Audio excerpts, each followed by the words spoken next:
Bonjour à tous. Cette séquence sera consacrée à la correction d'un exercice relatif à la contraction musculaire. Donc, il s'agit d'un croc, un exercice qui fait partie de la première partie des devoirs de quatrième année sciences expérimentales. Je vais donc commencer par lire l'énoncé de la première partie de l'exercice et ensuite essayer d'expliquer et de rédiger les réponses. Donc, la fibre musculaire est une cellule contractile grâce à ses sarcomères. Vous savez tous que les sarcomères sont les unités structurales et fonctionnelles de la fibre musculaire. Le document 1 montre une coupe transversale réalisée à deux moments différents, M1 et M2, au même niveau du sarcomère. Première question, en vous basant sur les données du document 1, identifiez en petit a les deux moments auxquels la coupe a été observée et précisez la région du sarcomère où la coupe a été réalisée. Observons donc le document 1. Donc, en coupe transversale du sarcomère, les éléments qui apparaissent sous forme de points, soit épais, soit fins, ne peuvent correspondre qu'aux deux types de protéines constitutives du sarcomère, à savoir la myosine et l'actine. L'élève doit savoir que la myosine forme des filaments épais, alors que l'actine forme des filaments fins. Donc voilà un filament de myosine et voilà un filament d'actine. Les deux moments dont on parle dans l'énoncé de l'exercice ne peuvent être qu'un moment de contraction et de relâchement. Donc, ces deux moments représentent un sarcomère contracté ou bien un sarcomère relâché. Ajoutons que le seul endroit du sarcomère où on observe seulement des filaments de myosine, c'est la bande H. Donc, la bande H est formée seulement de filaments de myosine. Et lorsque le sarcomère se contracte, autre information que l'élève doit savoir, les filaments fins d'actine vont glisser vers l'intérieur du sarcomère, c'est-à-dire en direction de la bande H. Voilà donc, on a préparé déjà la réponse aux deux premières questions. Donc, la région du sarcomère où la coupe a été réalisée, c'est forcément la bande H puisque c'est le seul endroit du sarcomère qui montre seulement des filaments de myosine. Le moment 1 correspond donc au moment du relâchement et le moment 2, c'est le moment de contraction où l'actine a glissé vers le centre du sarcomère. Commençons donc à rédiger les réponses.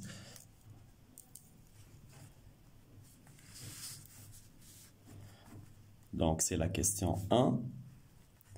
En petit a, donc identifier les deux moments auxquels la coupe a été observée. N'oubliez pas que ce verbe identifier signifie que la réponse devrait être justifiée, en plus justifiée à partir des données du document. Donc, en M1, on observe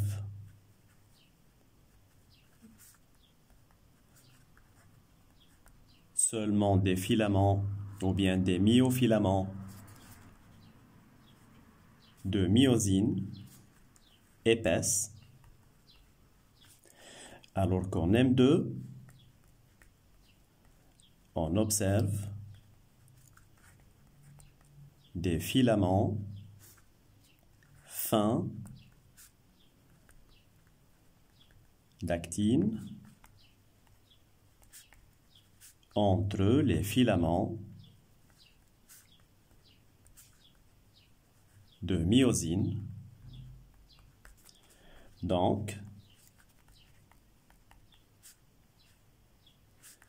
puisque l'actine glisse vers l'intérieur du sarcomère pendant la contraction, cela signifie que le moment M1 correspond à un état relâché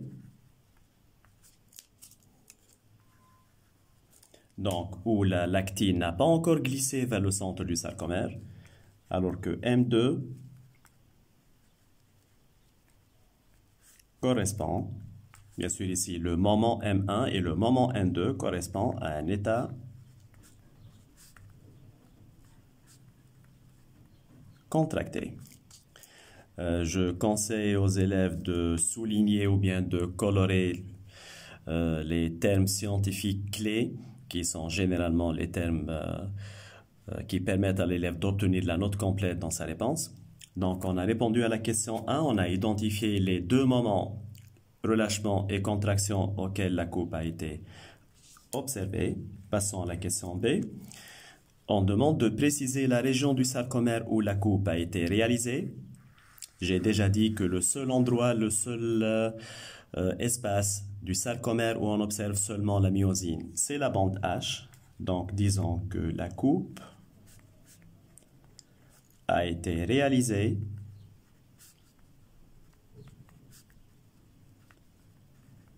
au niveau de la bande H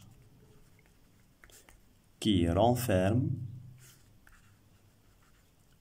seulement des myofilaments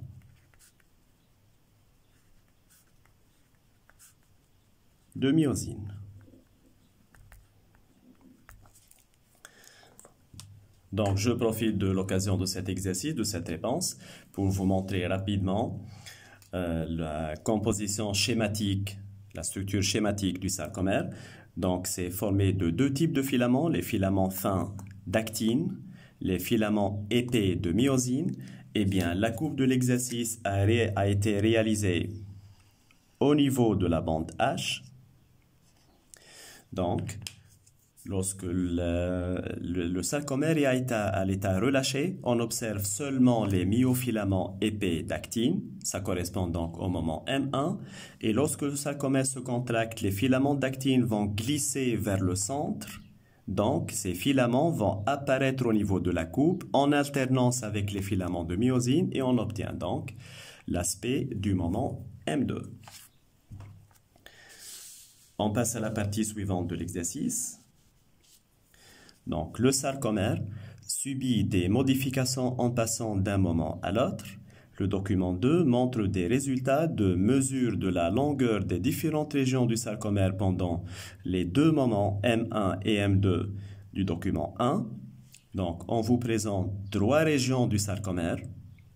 Les longueurs de ces régions pendant l'état de relâchement et pendant la contraction. Donc, j'invite les élèves à donner la signification de ces deux moments une fois déjà traités dans la question précédente.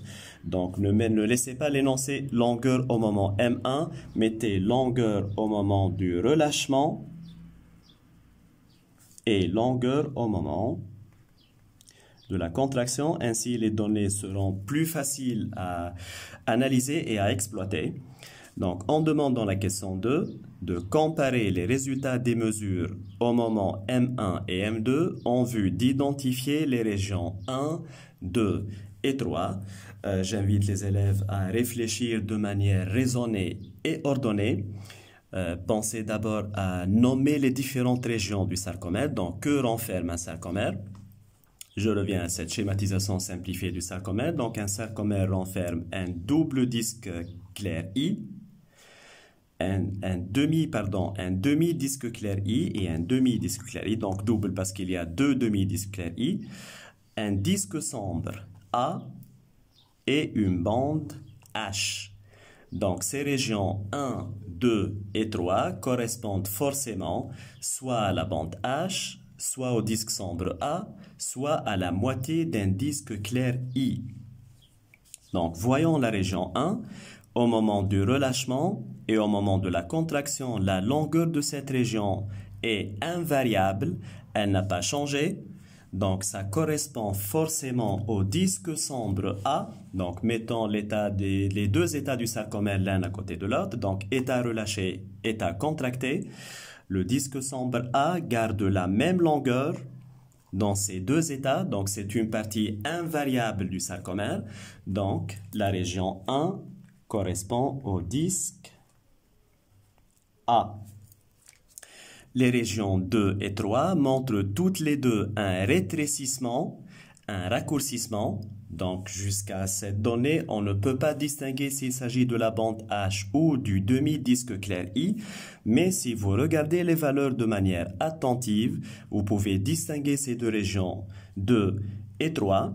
Donc, la région 2 s'est rétrécie de 1 à 0,1 micromètre en passant de l'état relâché à l'état contracté. C'est un rétrécissement de 0,9 micromètre, alors que la région 3 est passée de 0,75 à 0,3 micromètre. Donc, c'est un raccourcissement de 0,45 micromètre. Donc, soyez attentifs à ce type de données.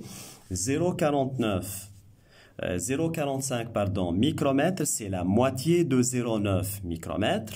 Donc, ça laisse penser que 0,45 micromètre, c'est le raccourcissement du demi-disque I. Donc, voilà le demi-disque clair I. Et voilà son rétrécissement. Il s'est rétréci de 0,45 micromètre.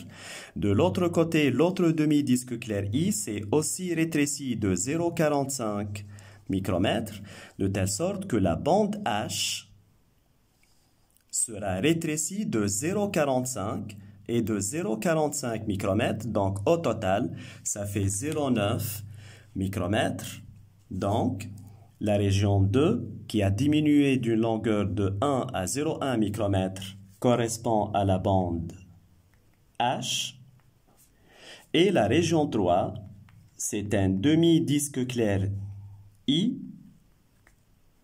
Et je répète, si on considère les demi-disques clairs I ensemble, 0,45 micromètres et 0,45 micromètres, ça correspond au rétrécissement total de la bande H. On a ainsi comparé les résultats et on a identifié les régions 1, 2 et 3. Passons donc à la rédaction de cette réponse. Donc, c'est la question 2. J'invite aussi les élèves à répondre sous forme de petites phrases, des phrases courtes et simples. Donc, essayez de rédiger sous forme de tirets.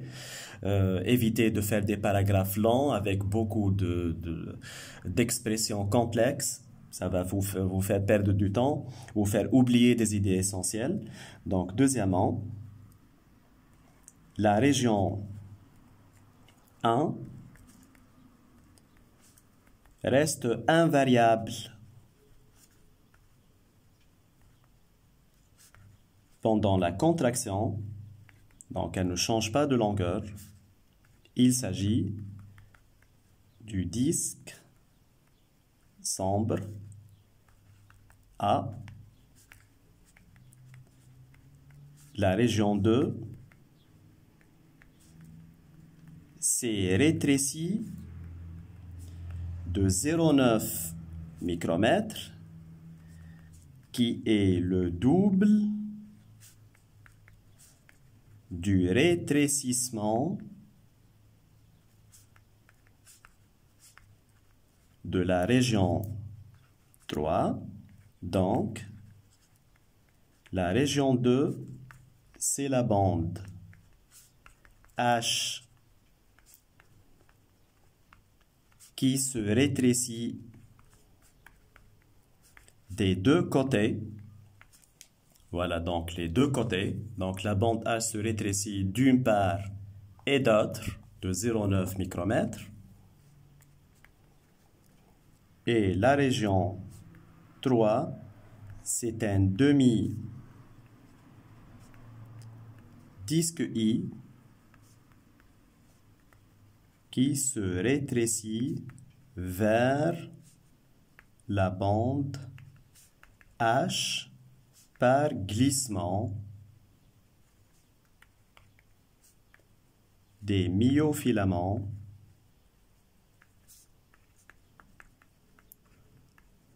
d'actine. Passons à la question 3.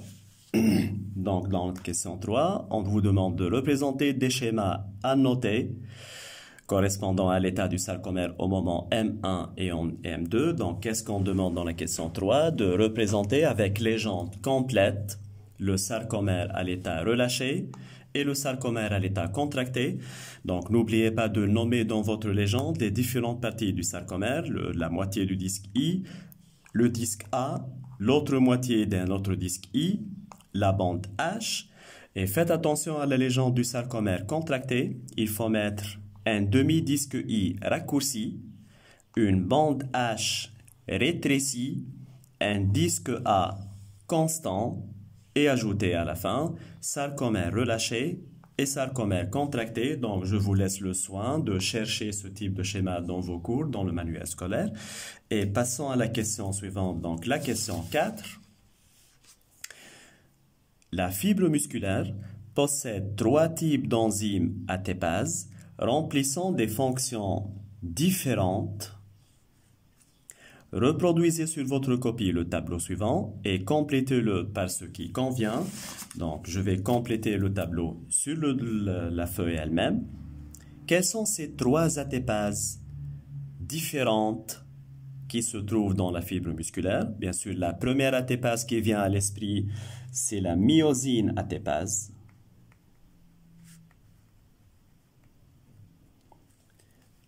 On demande l'emplacement exact dans la fibre musculaire. Donc, myosine ATPase, c'est une enzyme située au niveau des têtes de myosine. C'est pourquoi on l'appelle la myosine ATPase. Son rôle dans la fibre musculaire, c'est l'hydrolyse de l'ATP pour donner l'énergie de contraction. Donc, lorsque la tête de myosine hydrolyse une molécule d'ATP, l'énergie chimique qui en résulte permet à la tête de myosine de pivoter, donc de faire glisser les filaments d'actine, et c'est ce qu'on appelle donc l'énergie de contraction. Si on bloque expérimentalement le fonctionnement de la myosine ATPase, qu'est-ce qui arrive? On demande la conséquence du blocage expérimental de son fonctionnement. Eh bien, la fibre musculaire devient incapable de se contracter. Tout simplement. La deuxième ATPase qui se trouve dans la fibre musculaire, c'est la pompe Na+, K+, que les élèves ont déjà étudié dans le cadre de la neurophysiologie. N'oubliez pas que la fibre musculaire, comme la fibre nerveuse, est une fibre polarisée. Elle est électriquement chargée. Elle présente un potentiel de repos. Donc, l'emplacement de cette pompe Na+, K+, dans la fibre musculaire, c'est le long du sarcolème. Donc, le long de la membrane cytoplasmique de la fibre musculaire. Son rôle, c'est le maintien du potentiel de repos musculaire. Donc, pour que la fibre soit excitable, soit capable de dépolariser sa membrane, elle doit déjà montrer une polarité de repos. C'est ce qu'on appelle le potentiel de repos. Donc, si on bloque maintenant cette pompe Na+, K+, la conséquence, c'est que la fibre musculaire devient inexcitable. Donc, ce sont des notions que l'élève a déjà en principe acquis en neurophysiologie. Si la fibre n'est pas déjà polarisée par un potentiel de repos, elle sera incapable de se dépolariser, c'est tout à fait logique. Donc, la fibre devient inexcitable, donc, par voie de conséquence, elle devient incapable de se contracter.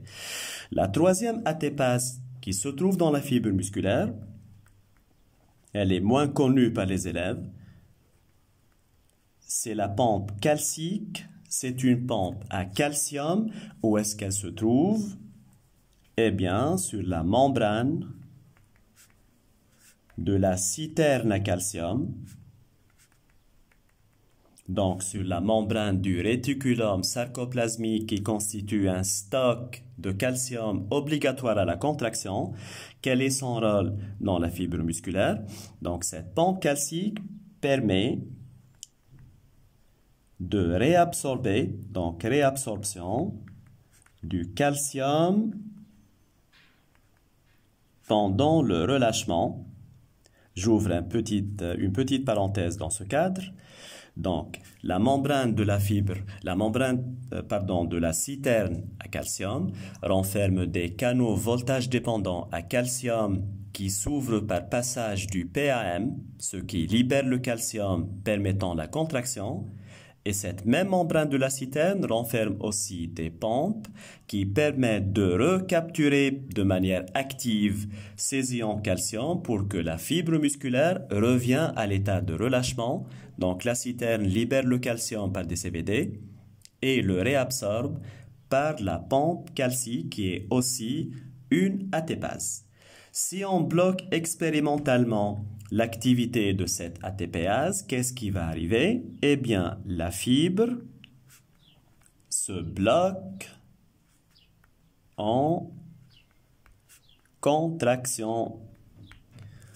Donc, si j'essaie de représenter la secousse musculaire dans ce cas, donc la fibre qui était au repos va faire sa contraction et ensuite, au lieu de se relâcher pour revenir à la longueur initiale, la fibre va rester bloquée en contraction. Tant que la pompe calcique ne réabsorbe pas le calcium, le relâchement devient impossible.